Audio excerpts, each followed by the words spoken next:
There is a moment that happens to almost everyone now. You wake up, and before your feet even touch the floor, your mind is already running, thinking, predicting, replaying, worrying.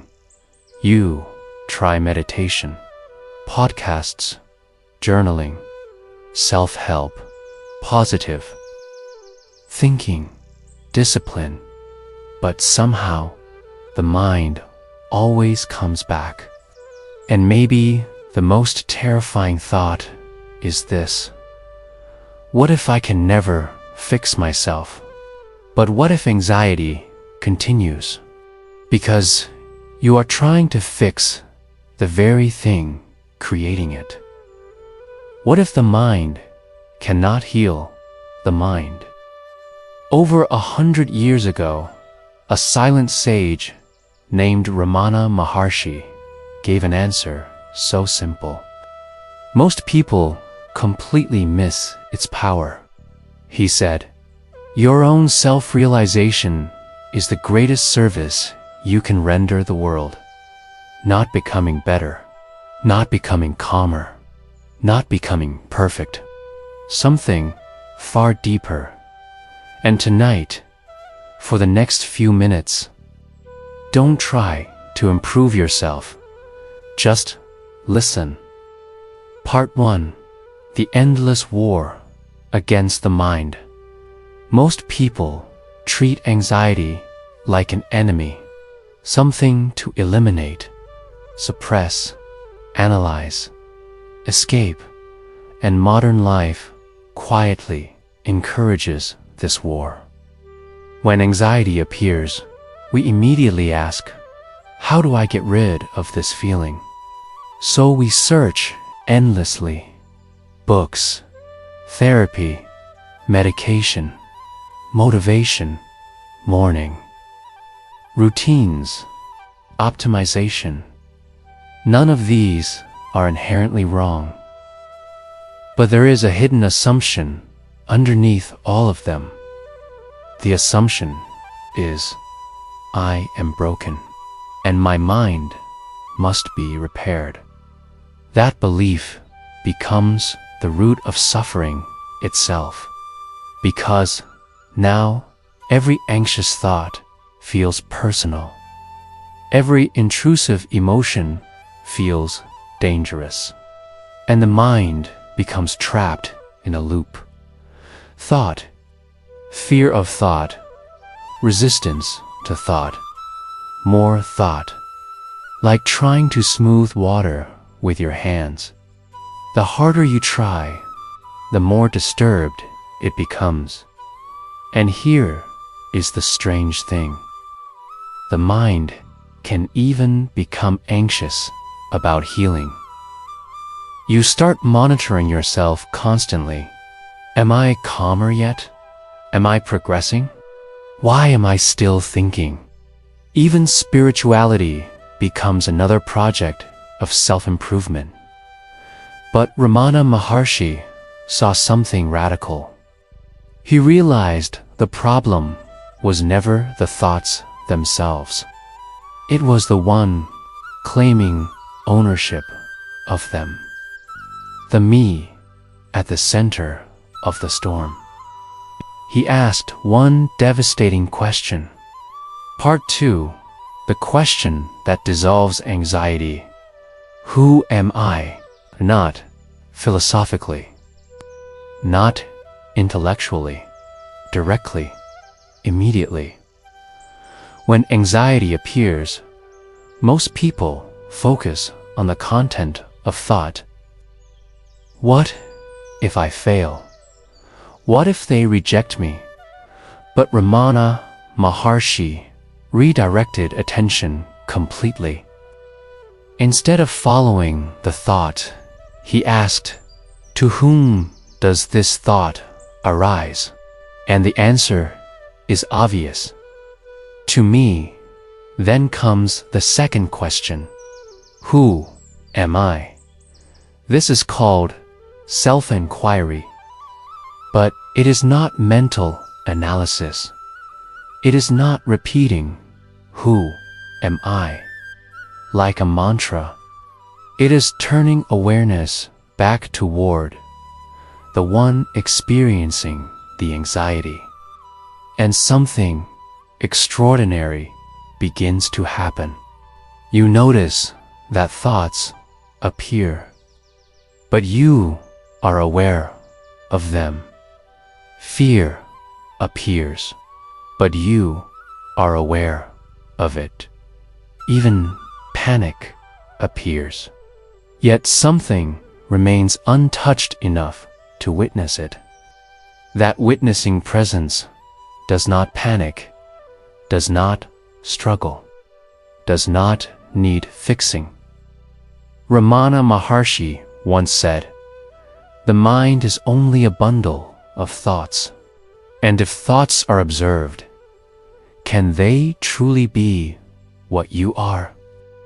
Another quote, "Your duty is to be and not to be this or that." Think about that. Most anxiety comes from trying to become something more successful, more attractive, more certain, more worthy. But the constant becoming exhausts the nervous system because the ego survives through incompleteness. It always whispers, "Just one more improvement. Then you'll finally be at peace." But peace keeps moving further away. He points not toward becoming, but toward being. Simple awareness before identity, before the story, before the mental noise. And this is why his approach does not solve anxiety in the traditional sense. It dissolves the one who is constantly feeding it. Because when the false center weakens, thoughts lose their psychological grip. They may still arise, but they no longer define reality. Part 3: How to practice self-inquiry right now. Don't just understand this intellectually. Try it. Wherever you are, pause for a moment. Take one slow breath and notice the next thought that appears. Maybe it says, "This won't work. I'm overwhelmed." Now, instead of following the thought, ask quietly, "To whom does this thought arise?" And answer honestly, "To me." Now, look deeper. Who is this me? Don't search for a verbal answer. Just look. What is this I exactly? Is it a thought? A sensation? An image? A memory? Or are all of those things simply appearing inside awareness? Stay there for a moment, not forcing, not imagining, not concentrating aggressively, just noticing. Every time another anxious thought appears, repeat the process gently.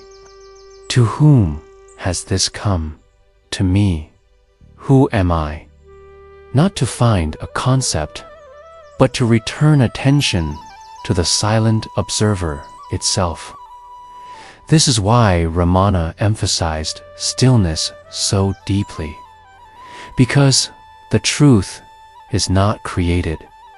It is revealed when mental movement slows. He once said, "Silence is the most powerful form of teaching." And maybe that is what so many people fear today.